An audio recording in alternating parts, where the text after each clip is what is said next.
Hola opositor, ¿cómo estás? Esperamos que en tu opozulo fresquito, no calentito, y que al menos el zulo esté ventiladito, que esto es algo que comentamos los opositores después de 10 horas a lo mejor en las que sí entras y sales, pero en realidad estás la mayor parte del tiempo en el mismo espacio, que no se nos olvide ventilar por mucho calor o mucho frío que haga fuera, porque en fin, esto es muy importante para el oxígeno y para la mente.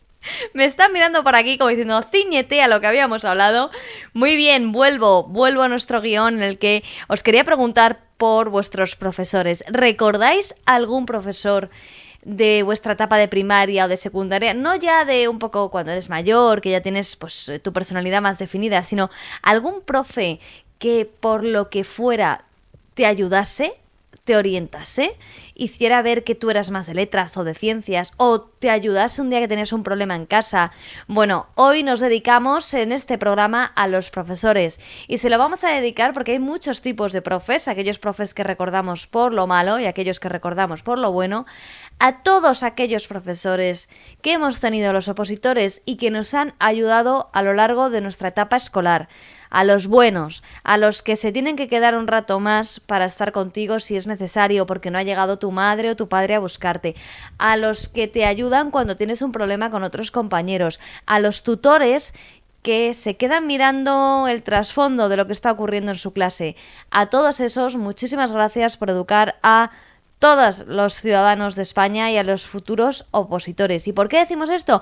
Pues evidentemente porque en nuestro programa de hoy, no te vayas, que tenemos una entrevista interesantísima y que vamos a descubrir un montón de cosas de un cuerpo que en realidad es un cuerpo enorme, pero como va por comunidades autónomas, no se conoce tanto las cifras. Bienvenidos al programa número 72 de la Radio del Opositor, un punto de encuentro para todos los opositores en colaboración con la Academia AUDE Oposiciones. Por cierto, no te pierdas nuestra escuela de verano, que ya la tenemos abierta en nuestro canal de YouTube. ¡Comenzamos!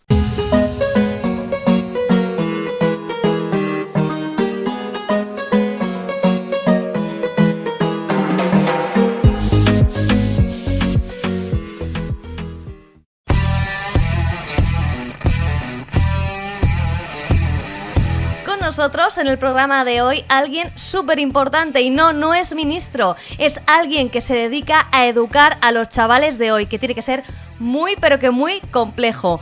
Elvis Montejo, él es funcionario, profesor de enseñanza secundaria. Buenas tardes. Buenas tardes. ¿Qué tal? ¿Cómo estás? Muy bien, con ganas de que me preguntéis y de contaros cosas.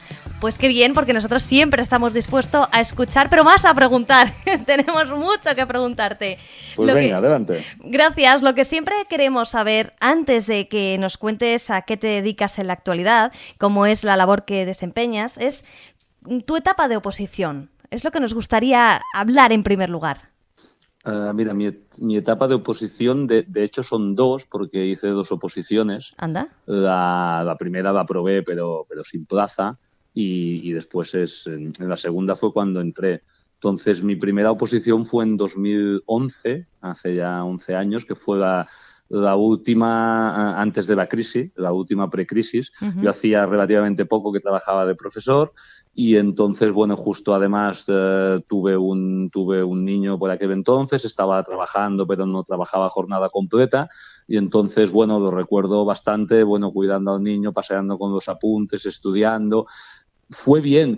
Lo que pasa que nuestra oposición no es una oposición, es un concurso oposición, con lo cual los méritos también cuentan. Entonces yo hacía relativamente poco que trabajaba, con lo cual pues la gente que lleva muchos años y aprueban pues te acaban, aunque saques más nota que ellos, al final te acaban pasando en el cómputo final. Entonces yo, bueno, aprobé, fue bien. De hecho recuerdo que en mi tribunal, estamos hablando de tribunales de más de 100 personas, quedé quinto en la prueba teórica de 100 y pico personas, o sea que bueno, creo que está bastante bien, uh-huh. Pero no fue suficiente porque además ya estábamos en crisis, se redujeron mucho las plazas que salieron. Mira, si no recuerdo mal, yo soy profesor de Geografía e Historia, salieron 67 plazas y éramos 2.000 inscritos. O sea, wow. Imagínate, digamos que la cosa es complicada.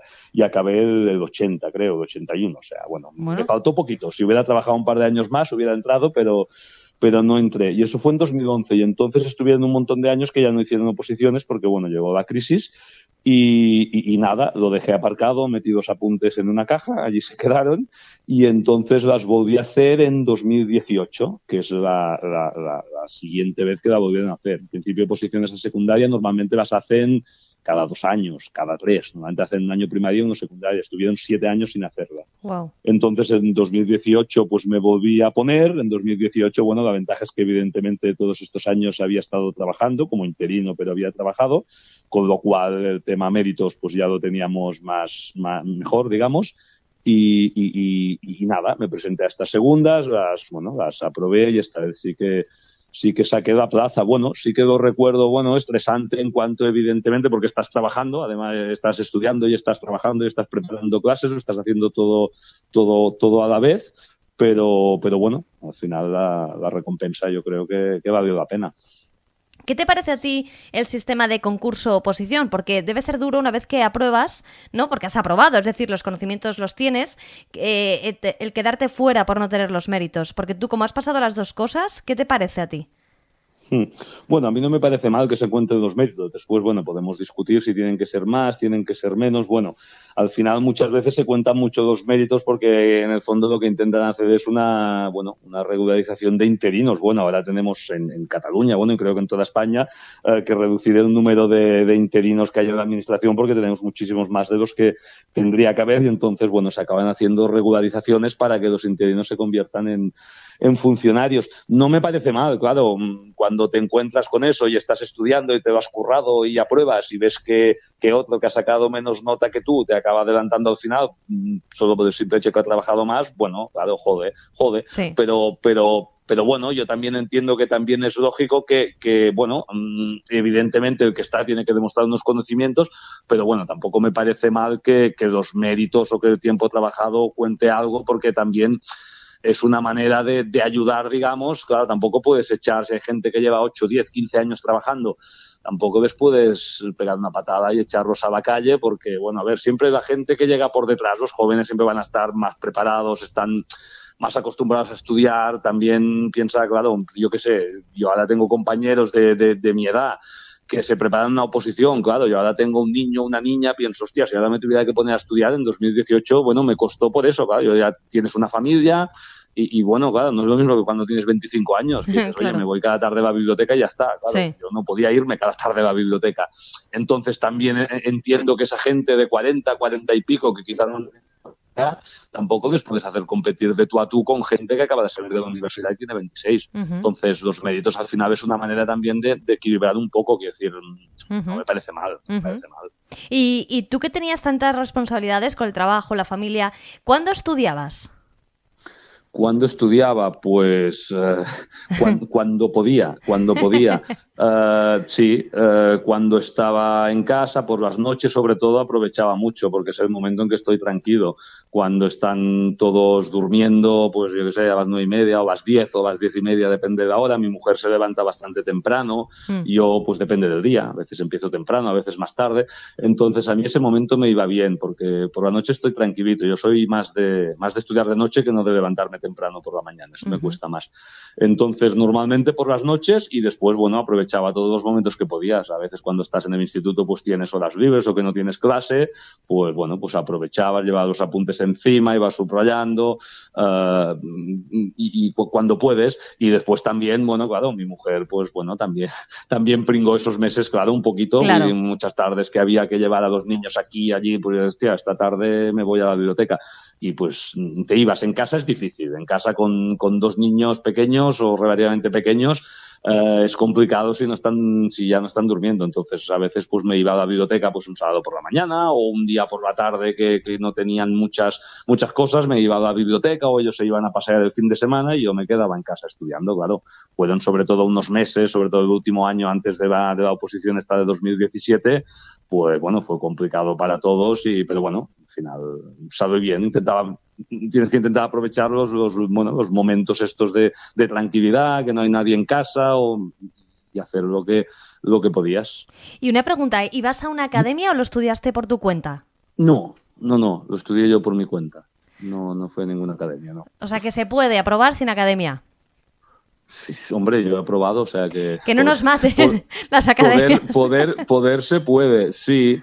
Sí. Yo sí que fui de las primeras que hice en 2011, no a una academia, pero sí que fui a un curso que organizaba un sindicato de educación, sí, que te enseñaban, sobre todo la programación. Es que, claro, mi oposición, no es solo un examen, mi oposición es un examen, que es un examen teórico, digamos, que es explicar un tema. Hay un montonazo de temas, entonces te sale uno y tienes que, pues en 2 horas explicar todo, o sea, conocimientos teóricos, digamos, de un tema. Sí. Después tienes una parte de programación didáctica, que eso significa que tienes que presentar una programación didáctica, que quiere decir todo lo que haces en un curso escolar, en un nivel, por ejemplo, yo que sé, 4º de la ESO, pues tienes que presentar una programación que dice cómo programarías un curso entero de sociales de 4º de la ESO. Sí. Y después esta programación la tienes que defender delante de un tribunal, lo tienes que explicar, después ellos te sabe una unidad didáctica, lo que todavía habíamos llamado un tema, digamos, y entonces tienes que explicar, pues defender cómo trabajarías ese tema en clase.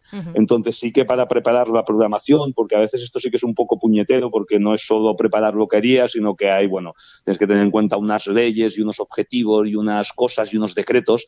Y sí que en 2011 la primera vez fui a un curso que hacían que te ayudaban a preparar la programación. Y en 2017 ya no, porque ya llevaba años trabajando, entonces eso ya me lo hice yo.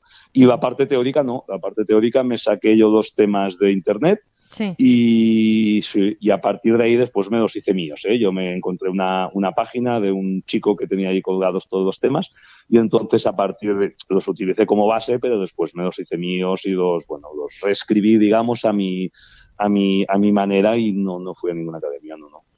Antes has mencionado que lo recuerdas un poco estresante, ¿no? Aquella época. Y quería incidir en este aspecto. Lo mejor y lo peor de tu etapa de oposición.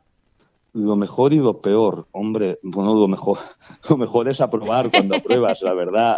No, tampoco lo recuerdo, quiero decir, no lo recuerdo traumático, pero sí estresante porque, claro, estás estudiando y trabajando a la vez. Es estresante por eso, y además...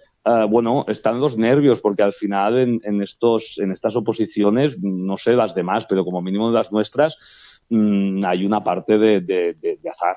No nos engañemos, sí. Juega una parte de azar, sí. Porque en nuestro caso de sociales hay, me parece, 72 temas que hay que estudiarse, lo cual es imposible, es absurdo, pero es que además... no sé, ya lo hablaremos después, si acaso, pero tampoco no me parece una buena idea estudiarse los 72 temas, no es una buena idea. Entonces, de los 72 te sacan 5 bodas, digamos, y tienes que hacer uno de esos 5. Entonces, al final, claro, tú vas allí con, 30 temas, 35... Pero claro, ¿y si no me sale? Claro. Cuando tú miras el porcentaje, dices, si me sé 35 de 72, son las matemáticas, estas cosas que yo no entiendo mucho, ¿no? Pero tú miras la probabilidad y ahí te dice que si sacan 5 bodas tienes un 93% que salga una. Sí. Pero coño, tú vas pensando, sí, pero ¿Y si aquí no? dice 93, pero yo me sé 35 y hay 37 que no me lo sé. No sé, será un 93, pero yo no lo entiendo.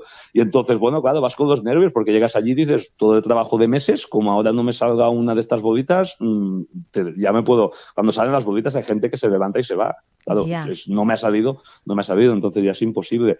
Entonces, sí que recuerdo un poco, a ver, no soy una persona que se ponga especialmente nervioso, pero sí que el estrés de decir, hostia, y si llevo aquí todos estos meses y llego allí y no me sale la bolita y me tengo que levantar e irme, y llevo aquí sábados cerrados y domingos y tardes y no sé qué. Tienes esos nervios, pero al final tampoco darle vueltas a eso no sirve de nada. Entonces, sí que un poco de estrés más que nada por eso, porque te queda poco tiempo libre, cosas tan absurdas como leer un libro.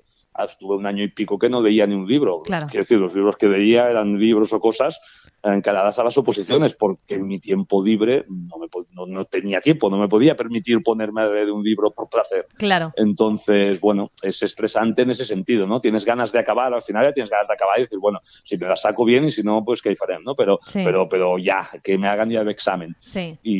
Pero bueno. Es mucha renuncia. Hay que pasarlo, hay que pasar por eso y ya está. En general, todos los funcionarios nos decís que es mucha renuncia. Pues lo que tú has comentado, simplemente el hecho de leer un libro, que es algo como muy normal, es algo que no te puedes permitir mientras estás opositando. Así que nos quedamos con esa parte de renuncia. Y quería, antes de pasar a cuando apruebas, a todo esto, ¿tú hacías las oposiciones por vocación? hacía las oposiciones por vocación. ¿Qué quieres decir? Quiero decir que si tú tenías vocación docente desde hacía tiempo y te apetecía ya tener tu plaza fija, pero además porque tienes vocación docente. Sí, bueno, me gustaba, a ver, tampoco te voy a decir que desde pequeño quería ser profesor porque te engañaría, pero bueno, sí que, bueno, yo estudié geografía en la universidad. Bueno, la geografía tiene algunas salidas, tampoco muchas, no nos engañemos, y una de ellas es ser profesor. Entonces, no es que tuviera la idea cuando estudiaba de que seguro que seré profesor, pero bueno, sí que era una cosa que estaba ahí. digamos, encima de la mesa, ¿no? Y después, bueno, hice un curso que tienes que hacer un curso, bueno, ahora es un máster, pero bueno, antes era un curso para poder ser profesor. Cuando salí de la universidad no trabajé de esto, estuve 3 o 4 años trabajando, bueno, en una empresa de aguas de aquí de mi pueblo, porque, bueno, era un sitio que trabajaba en verano cuando estudiaba y digamos que ya me quedé allí. Sí. Pero bueno, después sí que llegó un momento que dije, bueno, a ver, no me quiero quedar aquí para siempre. Y empecé a trabajar de profesor. Entonces, cuando yo preparaba las oposiciones, claro, ya estaba trabajando. O sea, yo ya estaba dentro trabajando. Lo que pasa que en ese momento, pues eres interino. Entonces, bueno, intentas sacar la plaza porque obviamente pues tiene una serie de ventajas. Pero quiero decir que yo estudiaba una oposición de una cosa en la que yo ya estaba trabajando. Y ahora quiero llegar a ese momento en el que los que nos estén escuchando sueñan con él todas las noches, el momento del aprobado. ¿Qué sentiste? Bueno, bien, contento, no sé, igual te lo desmitifico un poco, bien, pero, o sea, un alivio, pero quiero decir, tampoco no... Bueno, es que ¿sabes qué pasa? Es que en nuestro caso tampoco, no es un momento que te dicen has aprobado, son muchos momentos, porque claro, primero sale la nota del examen teórico, después la nota del examen que has hecho de la parte práctica, después la nota de la programación didáctica, después presentas méritos, o sea, es un proceso muy largo, no es un día que te dicen has aprobado, es un proceso muy largo, entonces, claro, ya vas viendo si vas viendo, ¿no? Los sindicatos ya se dedican a hacer clasificaciones con las notas, entonces tú sabes las plazas que hay los exámenes, y dices, coño, estoy el 25 y hay 150 plazas, pues bueno, muy mal lo tengo que hacer a partir de ahora para no entrar. Sí. Entonces, bueno, claro que el momento de la confirmación es cuando ves la lista y ves tu nombre allí y dices, mira, Elvis Montejo, ya estoy dentro. Sí que es un alivio, pero bueno, es una cosa que digamos que ya hace semanas porque además es un proceso, es bastante lento, porque haces una prueba, después vas a defender la programación, pero igual pasan 3 semanas, después presentas los méritos, pero pueden pasar 2 semanas más. Es un proceso que dura, yo qué sé, pues 2 meses o 3 meses. Sí. Entonces tú ya vas asimilando y te vas haciendo la idea, ya ves que la cosa va bien, ves que ha salido la bodita que querías o una de las que querías. Entonces, bueno, sí que sientes como un alivio, como un descanso, como un decir, bueno, ha valido la pena toda la historia, pero bueno, ya está. Y de hecho, claro, en mi caso, como ya estaba trabajando, al final... quiero decir, no cambió nada cuando me hice funcionario. Bueno, cambiaba tranquilidad y el saber que puedes optar a una plaza que sea tuya, que tienes la tranquilidad que ya, pues que estás dentro, digamos, pero a efectos prácticos, digamos, continúo haciendo lo mismo, cobrando lo mismo y haciendo el mismo trabajo. Entonces, bueno, ¿no hubo fiesta? Dime. Sí, claro que hubo fiesta. ¿Has entendido que no hubo fiesta con toda esta historia que te he explicado? Sí. No, pues me he explicado muy mal. Sí, hubo fiesta. Hubo fiesta con un par de amigos además que también hicieron la oposición, amigos del pueblo que también son de historia. Nos presentamos además, uno estaba en mi mismo tribunal, otro me tocó en otro tribunal y además entramos los 3. ¡Qué bien! Con muy buena posición los 3, entre los 25 primeros creo que estábamos de no sé, 1.500 apuntados o algo así.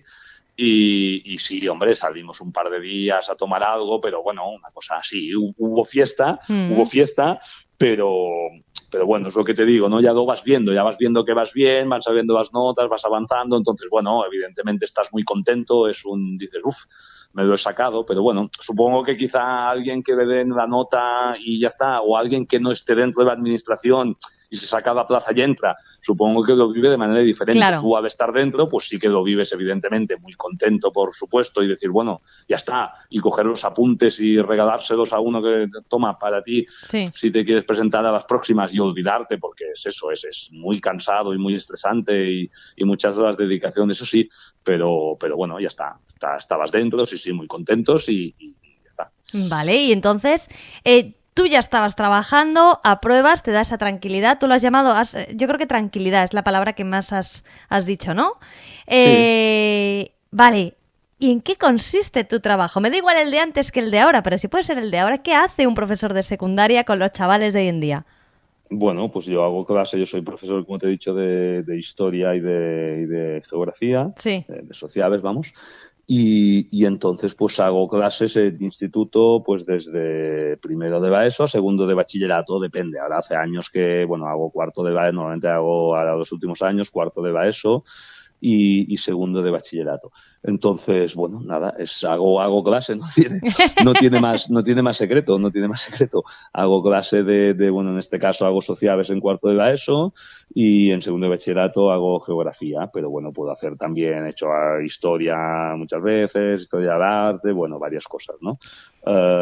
Y bueno, eso, básicamente. Pero, y los chicos de hoy que tienen, pues más o menos, calculo 15, 16, los de cuarto, ¿no? Y unos 17, 18 los de segundo, más o menos. Lo has calculado perfecto. No, más o menos no, lo has calculado perfecto. Vale, entonces, ¿se nota diferente la digitalización de las aulas? ¿Tiran más de recursos online? ¿Son de estos que cuando está hablando el profesor lo miran en Google o no? ¿O cómo son? ¿Cómo son los chavales? Eso ya depende un poco del profesor. Hombre, sí, evidentemente las aulas han ido de cuando estudiábamos nosotros, por decir algo, ahora han ido cambiando porque los recursos son otros y también pues tienen acceso a información y a cosas que antes no teníamos. También tiene que cambiar forzosamente tu manera de hacer clase.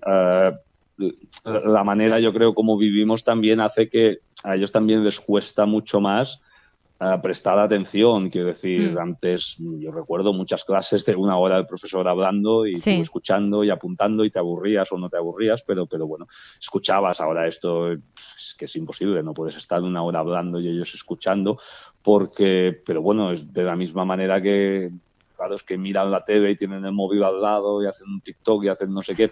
Entonces no están acostumbrados a que su atención esté concentrada 45 minutos o una hora en un único lugar. Entonces, bueno, también tienes que dinamizar más, hacer actividades diferentes. Sí, que a veces pues dices cosas y ves pues que utilicen el móvil, utilizan recursos para buscarlas. Depende. Eso ya depende de cada profesor o de cómo enfoques la clase. Sí, a mí no me sabe mal que, por ejemplo, hay profesores que, bueno, el uso del móvil no les gusta. A mí no me sabe mal. La cosa es, bueno, que se use cuando se tiene que usar y cuando no, pues que esté guardado. Bueno, a veces no es fácil, a veces no es fácil, son nuevos retos, pero a ver, que es el mundo que hay, entonces hay que afrontarlos. Hay que adaptarse, ¿no? Adaptarse, claro, a morir. ¿Y qué es lo mejor y qué es lo peor? Ya sabes que aquí somos de blancos o negros de ser profesor. ¿Qué es lo mejor y qué es lo peor? Bueno, lo mejor yo creo que es el contacto a mí me gusta el contacto con los alumnos, con gente de esta edad. Ahora ya, claro, cuando yo empecé a trabajar de profesor, pues bueno, yo qué sé, tenía menos de 30 años. Entonces, bueno, pues si tú hacías clase con gente de 16 o 17 o 18, digamos que tú los veías cercanos, ¿no? Sí. Y ellos también pues te veían relativamente cercano. Claro, ahora ya no, ahora tengo 44, entonces, bueno, ya podría ser el padre de algunos. Sí. Claro, eso ya soy ellos, y tú también lo notas, ¿no? Que ellos ya te ven diferente, ¿no? Cuando tenía 28, pues te ven de una manera y con 44, pues te ven de otra, como es lógico y es normal. Entonces, pero bueno, a mí me gusta estar en contacto. Yo creo que son bueno, a veces decimos que son pasotas, hay de todo, pero son agradecidos también, yo creo. Si tú les tratas bien y si tú conectas con ellos, tú notas también su agradecimiento. Yo creo que lo mejor es, no sé, cuando te viene alguien, cuando se acaba el curso y te dicen, no sé, la asignatura que me has dado es la que me ha gustado más, o qué guay, eres el mejor profesor que he tenido nunca. No por ser el mejor, es igual ser el mejor o ser, más que nada por ver que le ha llegado, digamos, ¿no? Sí. El tema no es ser el mejor o no ser el mejor, esto no es una competición, ¿no? El tema es ver que le ha llegado, que se lo ha pasado bien, o sobre todo cuando me encuentro, a veces ahora trabajo un poco más lejos de mi casa, pero había trabajado en algún instituto por aquí cerca y me encuentro algún alumno de hace 3 o 4 o 5 o 8 años y te dice, he estudiado turismo y me acuerdo hacíamos cosas que me explicabas en geografía. Bueno, pues eso Es bonito. A mí es eso lo que más me gusta. Para mí es lo mejor de este trabajo.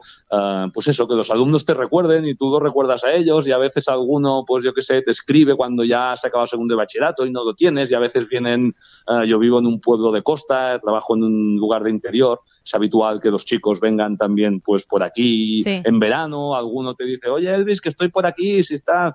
Bueno, pues es bonito, ¿no? Que alguien, se acuerde de ti al cabo de 2 años o 3 años y te digan algo. Para mí eso es lo mejor. Lo peor, no lo sé, la verdad, no te diré que sea el mejor trabajo del mundo ni cosas de estas, porque, bueno, todos los trabajos seguro que son bonitos y tienen lo suyo, pero, bueno, a mí es un trabajo que me gusta. Quizá por decirte algo, te diría que lo peor es la burocracia excesiva que a veces tenemos que hacer y tenemos que gestionar, que seguro que no es exclusivo de los profesores, ¿eh? Uh-huh. Y que a veces te impide dedicar tiempo a lo que lo tendríamos que dedicar, que es a preparar clases para nuestros alumnos. Cada vez más noto que la burocracia y el papeleo y la programación y no sé qué, y viene la inspectora y tienes que escribir no sé cuántos, que está bien que haya un cierto control, pero el problema es que a veces dedicas tanto trabajo a esto que acabas dedicando menos a lo que lo tendrías que dedicar, que es a preparar tus clases y a preparar cosas para tus alumnos. Claro. Pero bueno, se hace y ya está. Esto, te diría quizá que esto es lo peor. En cuanto a mi trabajo, eso a mí me gusta. A mí me gusta, por lo tanto, entiendo que a veces hay profesores que bueno, lo que me preguntabas antes de la vocación, ¿no? A veces sí que ves algún profesor que ha llegado aquí porque quizá era la salida fácil, digámoslo así, ¿no? Al final, cuando sales de la universidad, si has hecho el cursillo, pues te apuntas a unas listas y cuando te toca, te llaman y te pones a trabajar. O sea, digamos, en este sentido, es entre comillas fácil. No tienes que ir a hacer una entrevista de trabajo a una empresa y tal. Te apuntas a una lista y cuando te toca vas a trabajar. Pero bueno, cuando es este caso, lo pasan mal. Entonces sí que lo pasas mal, porque estar cada día 4, 5, 6 horas delante de 25 alumnos, y si no te apetece y no tienes ganas y no te motiva, lo pasas mal, pero si te gusta, yo creo que es un muy buen trabajo. Qué bien. La verdad es que te estamos escuchando súper positivo, porque parece que eres como una persona seria, pero que a la vez te emocionas cuando hablas de tu trabajo. Da muchísimo gusto. Y sí que hemos tenido todos profesores, todos los que estamos por aquí, y seguramente los que nos estén oyendo en algún momento han tenido ese profesor que describías, que todos sabemos que no debería estar ahí, pero está, y hay que tragárselo, y hay que aprobar la asignatura. Y todos tenemos ese profesor que nos ha encantado, que nos ha cambiado la vida, de alguna manera nos ha orientado, quizá no solo con su asignatura, porque hay veces que se da esa conversación, ¿no?, tras la clase con el profesor, en la que tiras tú un poco del hilo como alumno y ese profesor te ayuda, ¿no? Hay profesores que pasan más y profesores que se involucran muchísimo en la docencia, en la vida del alumno, en cómo poder ayudarle, sobre todo cuando pues a lo mejor hay algún problema, como trasfondo que impide al alumno estudiar bien. O sea, que yo creo que los profesores sí que deberían tener esa vocación, y que yo no sé si las oposiciones, el concurso oposición que está diseñado en España, es el adecuado para identificarlos, pero en tu caso se puede decir que sí. Gracias. Bueno, no lo sé, hacemos lo que podemos, pero sí, no estoy de acuerdo con lo que decías ahora. De hecho, yo creo que cada vez más somos, claro, al final antes el profesor era alguien que no se ponía en clase, te transmitía los conocimientos y tú escuchabas y después se lo explicabas en un examen, ¿no? Sí. Digamos que los conocimientos iban del profesor al alumno. Sí. Esto ya cada vez menos es así, van del profesor al alumno, van del alumno al profesor, y al final somos cada vez más que transmisores de conocimientos, somos, vehículos, digamos, para ayudarlos en su crecimiento, y cada vez más yo creo que la parte esta que comentabas de emocional y empática tiene más importancia. Yo, por ejemplo, soy tutor en cuarto de la ESO, soy coordinador, y entonces una parte muy importante es la orientación, porque es el momento en el que ellos, es un poco estresante a veces para ellos, porque es el momento que tienen que decidir pues si hacen bachillerato, claro, si se van a hacer un ciclo. Entonces, es un momento que, claro, hay algunos que lo tienen clarísimo y ya saben que van a estudiar y de qué van a trabajar y lo saben todo, pero hay muchos que no, claro, y entonces, a estos los tienes que ayudar. Entonces, claro, probablemente es mucho más importante esto que no al final lo que tú le puedas enseñar de historia o de lo que sea. Entonces sí que es verdad que cada vez más la parte esta pues emocional y empática es importante. totalmente. Es fundamental para ellos y como te decía, seguro que a algunos profesores les habéis cambiado la vida o les habéis ayudado en un momento clave y quizá no solo para elegir, ¿no?, el futuro profesional, que es importantísimo, sino en un momento a lo mejor que no tenían a nadie más a quien preguntar, que también tenemos que tener en cuenta que hay mucha gente que en su casa pues a lo mejor no cuenta con recursos o no cuenta con personas que le puedan ayudar en ciertas decisiones. Así que desde luego hacéis un trabajo importantísimo. Y dicho esto, quería volviendo al tema de las oposiciones, que ya sabes que es lo nuestro, porque yo hablaría de educación muchísimo, tengo muchísimas dudas. El bullying, que le llaman ahora, el acoso de toda la vida, ¿no? El ciber... Bueno, pero eso a lo mejor te llamamos para otro programa porque sí, solo para hablar de educación, si nos dejas. Y tanto, aquí estoy. Muchas gracias. Y podemos hablar de lo que queráis, no hay problema. Antes de terminar, queríamos saber si tienes algún consejo para los opositores actuales a este cuerpo de enseñanza secundaria. Bueno, yo lo que te diría, a mí lo que me funcionó bien, claro, depende mucho del cuerpo al que te presentes. Yo creo también, en cada comunidad tienen su sistema. Desconozco si, claro, yo conozco el sistema de Cataluña, que es donde trabajo. Desconozco si en Madrid o otras comunidades pues el sistema es exactamente igual. A mí lo que me sirvió mucho y el consejo que siempre doy cuando me pregunta a veces a alguien que se quiere presentar a las oposiciones de sociales, sobre todo, a ver, sirve en general para todo, pero sobre todo de sociales. En sociales el problema es que somos mucha gente, porque claro, hay mucha, yo por ejemplo soy geógrafo, pero hay historia, hay muchos historiadores y el problema es que son carreras que, bueno, tienen relativamente pocas salidas, digámoslo así. Entonces muchos acaban, lo que decíamos antes, ¿no? Algunos por vocación, otros porque es entre comillas lo fácil, acaban presentándose a las oposiciones o haciendo de profesor. Entonces, lo que yo siempre decía, los temas, lo que te decía antes, hay 72 temas. Estudiarse 72 temas, hay gente que iba a las oposiciones y me decía, me los sé todos. Yo pensaba, es absurdo sabérselos todos. Y yo creo, a mí me sirvió mucho saberme unos cuantos, pero los que me los sabía bien y sobre todo me los había hecho míos. Quiero decir, decía cosas que los demás no decían. Decía cosas que los demás no decían, quiero decir que yo llevé los temas a la actualidad. Hay temas que dan para, sobre todo, yo soy geógrafo, me trabajé bastante los de geografía, porque además en la oposición muchos son de historia. Entonces, cuando sale un tema de geografía lo hace poca gente. Y esa también es otra cosa que es buena. Si estás en un tribunal de 120 personas, pues si sale la guerra civil, 100 van a hacer la guerra civil. Claro. Pero claro, el que ve cuando ha habido 90 guerras civiles está ya hasta arriba. Entonces, si apareces tú y has hecho sobre el tiempo y el clima, por ejemplo, que es el que hice yo, pues dice, hostia, bueno, menos mal, uno que no me habla de la guerra civil. Y entonces, bueno, trabajarse los temas que tú domines, si puede ser que no que sean, pues si eres historiador del arte, pues los temas de arte, que tampoco los hace mucha gente, y después, sobre todo, hacerte los tuyos, es decir, llevarlos a la actualidad. Yo cogía estos temas y miraba la bibliografía te dije, lo que te decía antes, ¿no? Lo saqué de internet, pero después yo el tema lo saqué de internet para tener una base, porque empezar de cero es muy difícil. Pero después hacerte los tuyos. Quiero decir, claro, cuando tú me preguntabas antes si había ido a una academia, no, porque no lo considero necesario. ¿Por qué? Porque al final la academia te va a dar unos temas, pero bueno, al final eso es lo que tienen todos los que han ido. Por lo tanto, como no te hagas el tema tuyo, el que está leyendo la guerra civil va a ver 50 guerras civiles iguales. Entonces, si tú tienes una oposición como en historia, que somos 1.500 y hay 80 plazas o 100, o haces algo diferente o no vas a entrar. Por lo tanto, yo lo que diría, claro, esto le va a servir eso a los que... Pero en historia nos pasa esto. Entonces, tú tienes que marcar la diferencia en algo. Y mi manera de marcar la diferencia fue hacerme yo los temas e intentar, yo qué sé, temas de energías. Pues, oye, llegaba hasta la actualidad. Pues la energía nuclear que está pasando en Francia, no sé qué, no sé cuánto, o sea, miraba las noticias, miraba actualidad y iba apuntando cosas allí. Entonces, cuando sabía eso, llevaba el tema hasta la actualidad, que era una cosa que, bueno, que seguro que otra gente hacía, pero quiero decir que eso sí que era evidente, que lo que yo había escrito no lo había escrito nadie más, porque era una cosa que me había escrito yo y había hecho yo.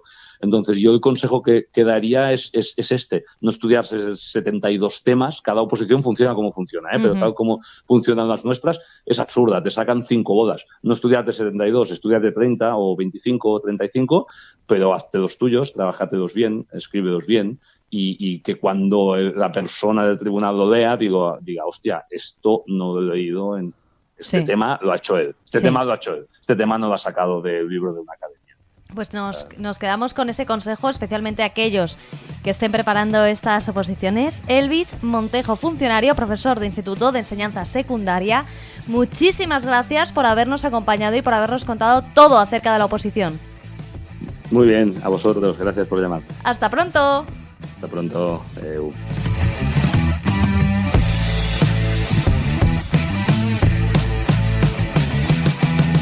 Qué maravilla hablar con Elvis y descubrir tantísimas cosas de la oposición para ser profe. Además, sabemos que en las últimas semanas se han estado examinando de esta oposición en diferentes comunidades autónomas, como Asturias o como Valencia. Os mandamos muchísimo ánimo a todos, que podáis con esos nervios para ir a las lecturas, para saber las notas, y muchísima suerte. Iba a decir que también que haya mucha justicia, espero que sí, que al que haya estudiado, como decía Elvis, haya estudiado mucho y los temas los haya hecho el mismo y haya trabajado, que tenga la recompensa, la esperada plaza. A ti, fiel opositor, que nos escuchas semana tras semana, muchísimas gracias y muchísimo ánimo, que tenemos por delante un veranito bastante caluroso, con mucho que estudiar, pero ya sabes que tenemos nuestra escuela de verano para acompañarte en estos días. Como siempre, muchas gracias a la Academia Aude Oposiciones, porque el conocimiento es lo único que crece cuando se comparte.